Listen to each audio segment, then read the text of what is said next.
នេះស្ថានីយរថភ្លើងប្រទេសចិនគឺបែបហ្នឹងនៅខាងខើ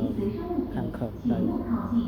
ហើយនៅហ្នឹងសុវត្ថិភាពងាយស្រួលក្នុងការស្វែងរកកន្លែងជិះអីហើយផែនទីគេនេះគឺផែនទីយើងចង់ទៅណាវាមានទិសដៅពីរផ្ទុយគ្នាយើងអាចមើលទិសដៅផ្សេងគ្នានៅសញ្ញាព្រួញខាងណាថាយើងទៅខាងណាអក្សរគេធំសិតតែអក្សរចិនហើយនឹងអង់គ្លេសនៅពីក្រោមឈ្មោះជាចិនហ្នឹងចឹងងាយស្រួលទិសដៅខុសគ្នាពីរខាងនេះទិសដៅផ្សេងហើយគឺជារថភ្លើងខ្សែបន្ទាត់ទី1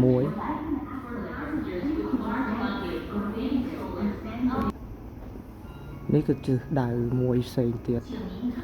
មានច្រើនចំណតច្រើនខ្សែលេខផ្សេងហ្នឹងគឺជាកន្លែងដែលយើងត្រូវដូរចំណតទៅខ្សែផ្សេងគេដាក់លេខខាងក្រោមហ្នឹងយើងដូរទៅលេខ5ដូរទៅលេខ3 S3 S1 លេខ10ផ្សេងហើយយើងត្រូវឈរចាំបែបហ្នឹងនៅពេលដែលរថភ្លើងមកគេនឹងប្រកាសប្រាប់ឲ្យនៅលើទូរទស្សន៍នេះគេមានដាក់2នាទីទៀតរថភ្លើងជើងមួយទៀតនឹងមក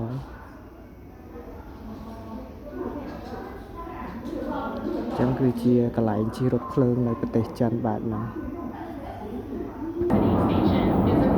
រថភ្លើងនឹងមកដល់ចាប់តាមលឺសលេងចឹងរថភ្លើងគឺមកខាង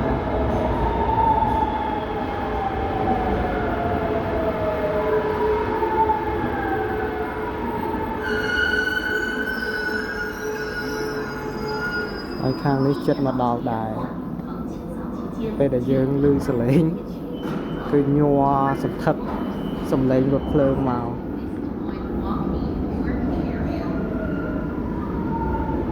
រថភ្លើងមនុស្សច្រើន